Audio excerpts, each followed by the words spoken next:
What is up, everybody? This is Lyle with No Hippie Trucking and Transportation. If you're looking at joining Prime, my driver referral code is in the description below, and I'm not placing that driver referral code down there to enrich myself. I'm looking to pass that along with some of my good fortune along to other people in the Prime family. So that's where that referral would be going towards.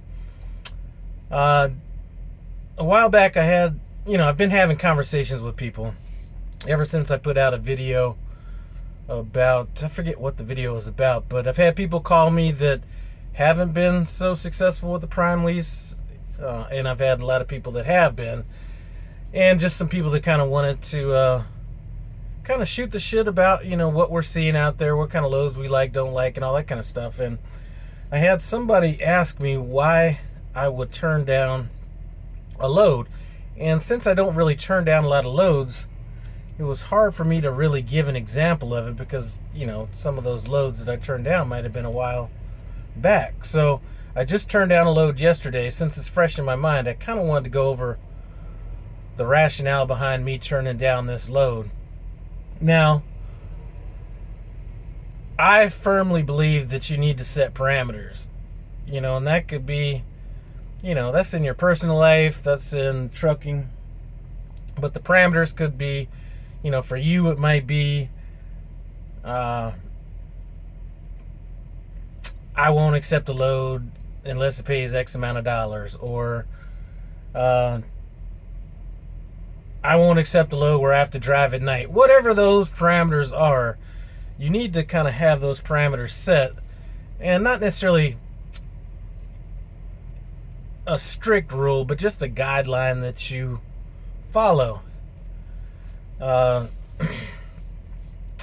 I have parameters set around what I'll do as well. Now, oddly enough, my first parameter is I'll drive a load anywhere. Now, that doesn't mean that I'll accept every load going to these places I don't like, but it means, if my dispatcher really needs a load to get sent to a place that is that kind of falls within my parameters, I will always take it. So that's one of my parameters. Another parameter that I have is I will never, ever turn down a load specifically over money. I don't care if it's paying 97 cents a mile, or what it is, solely because of that. And, there's these certain other parameters that are, I don't like going to the Northeast. That doesn't mean I won't, but I don't feel bad about turning down those loads. And there has to be a reason for me to go up there. So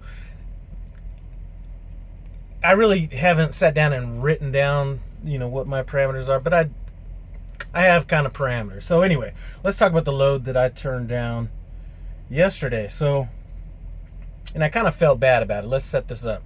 So the day before, I had delivered a high value load. It was 138 miles, and because I missed the exit, I turned it into 155 miles, but it paid $718. So I just came off that load. I'm sitting at the receiver after I'm done getting unloaded, and usually it might take at the most maybe 30 minutes for me to get a load, and I'm sitting there. And it wasn't like I was delivering at like 3 in the morning. This is like, I think my delivery was at 8. I was unloaded at 8:30. So I'm thinking something's going to come across. Well, 3 hours later, nothing's came across. So anybody that knows me knows I do not mind chilling. So I send a message to my fleet manager. And I say, am I chilling? Or do you have another load? Or do you have another load for me to look at? So they know that it's just because they send it, it's not automatic. So nothing yet. So I sit about 30 more minutes, and I'm on the phone with Willie, the Million Mile Man. Check out his channel. And I say, I know what's going to happen. I'm going to fucking get out to this truck stop, and as soon as I get parked, a load's going to come across. Well, I didn't even quite make it to the truck stop. It was like, half a mile away, and I start getting this load. And I back into my spot. I'm on the phone with Willie. Don't even have a chance to look at it yet. Open up my messages, and it's a load going from I forget what city it was. Let's just say Indianapolis, going out to Sparks, Nevada. Well, that kind of goes against some of the rules that I kind of like to stay within. I really don't like messing around with I-80 too much during the winter. Just because I-80, I relate I-80 with the loss of income, potentially, getting shut down there. And Sparks, Nevada, there's nothing coming out of Sparks, Nevada, so you automatically know your next load is going to come from California. And typically as a solo load, you're going to be headed towards like maybe southern Ontario area in California. So not anything I was really interested in. Plus by that time, I was going to be low on hours.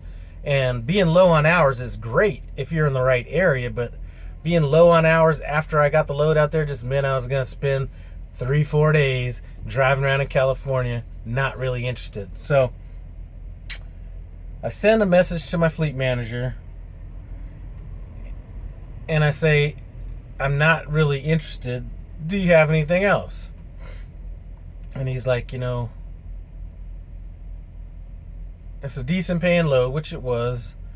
Why aren't you interested or something like that? I forgot how he worded it, but I was just like, the pickup time was going to be 5 p.m. Now keep in mind, I woke up at 3 in the morning to drive that load that I got, that high value load, because they didn't want you stopping along the way.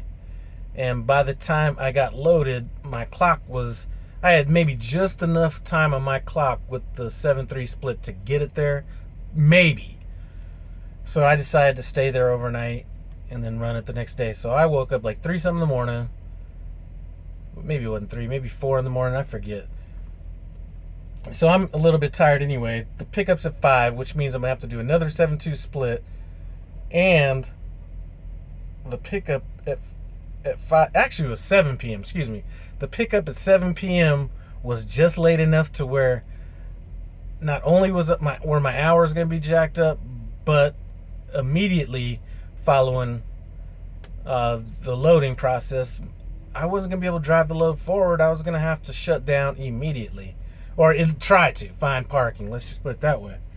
So I expressed to him the fact that I got this load just late enough to where finding parking is going to be the biggest issue I have of the night. The load is only 3 days. It only gives me 3.5 days, which to get there, it was like 1,900 miles. Since I couldn't run the day I got the load, I was going to end up having to do 600 miles a day-ish. And the last day driving in like between 540 and 580 miles just to get the load there. Then being Sparks, Nevada with no hours, So I was just like, here's how I'd have to run the load. I know the next load I'd be getting is out of California. Just not interested, whatever. So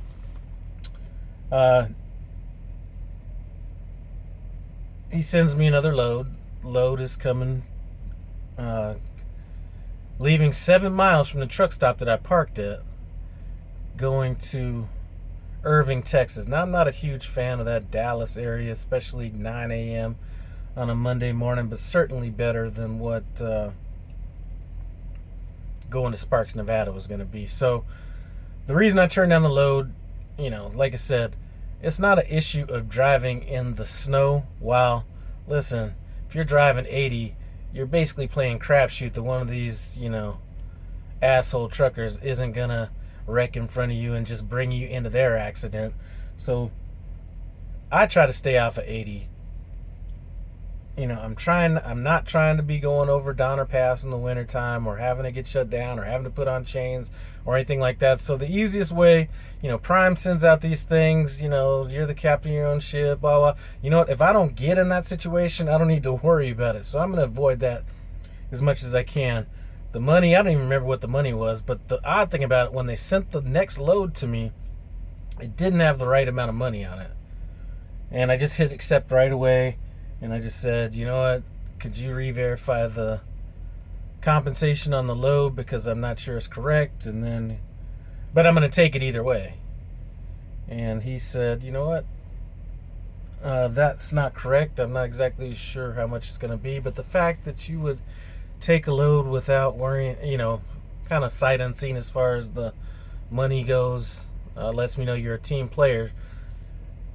And I also told him I would run that other load if he needed it. So I never want to tell my fleet manager that I'm not going to run a load at any cost. I will always run the load for you if you need it. You know what I'm saying? So I expressed that to him, and like I said, accepted the other load without really having the money situation handled on that as well. So the way I see it is, not only did I get a better load, I turned down a load I didn't want, and actually, if you want to call them brownie points or whatever you want to call them, scored some brownie points with my fleet manager, because I'm not going to put myself in a position that I don't want to be in unless it's going to benefit somebody else. So I'll do something to help somebody else out more than money is going to motivate me to go to certain places that I don't want to go. It's sort of like in the mortgage business, back when all these subprime loans were the thing that everybody was doing and everything, I didn't do them. Not because I wasn't, or not because I was that ethical or anything like that. I put a premium on how much time I'm going to spend on a loan, and those loans, while they paid better than a traditional loan, just wasn't worth the amount of time that I was going to have to put in it. So in that case, I could be a little bit more strict as far as, just totally not doing them. Here, since I am working with somebody else, it's not going to be a hard rule. Had he wanted me to take the load going to Sparks, Nevada, I would have taken the load to Sparks, Nevada. But anytime I do something that I don't, there's going to be time that I would be looking to collect that debt. And I've done that enough to where me turning down this load is basically me using up some of the good karma that I've done with him in the past. If you watch a channel by the name of Johnson's Logic, he did not want to take a load. My fleet manager called me and said, Lyle, would you repower this load? I got to get this other driver off of it. I didn't know that it was Johnson's Logic YouTube channel. Check it out. But I was like, listen, anything I could do to help. So I help in those situations that don't necessarily work for me financially. So when I make a decision, nobody can come to me and say, I'm not a team player, or I'm selfish, or whatever it is. And I firmly believe that I'm rambling, but I firmly believe that the money's going to work itself out. And I think that the people that totally focus on money, that only accept loads that they're paying a certain amount of money or whatever it is, I think in the end, I don't know if you want to call it karma or if you just want to call it whatever, I think that in the end that those people end up making less. Sort of like some of these people that sort of like sometimes the people that give the most actually receive the most. I don't know if that's karma, what you want to call it, but anyway, I am rambling. I just wanted to give a shout out. I'm out here, I don't know if I said it or not, I'm out here at the Petro 44 in Joplin, Missouri. It's about, what time is it? It's about 2:15. I'm probably going to leave out tomorrow. I have about 300 and... This is a brand new client for Prime, so they don't have anything in the system, but I'm about 345 miles away. I don't deliver till Monday, so since it's in Dallas, most of those truck stops to me in Dallas seem to be all run down, so I'm probably going to get about within 80 miles and then find a place, maybe 80 to 100 miles. So tomorrow's going to be a short day. Shut down, drive it in, and then tell my fleet manager I need a load out ASA effing P. after I drop. Anyway, I hate to ramble on like that, but that's what I do. I want to thank you guys for stopping by No Hippie Trucking and Transportation. I do appreciate it. Comment, subscribe, and I'm out.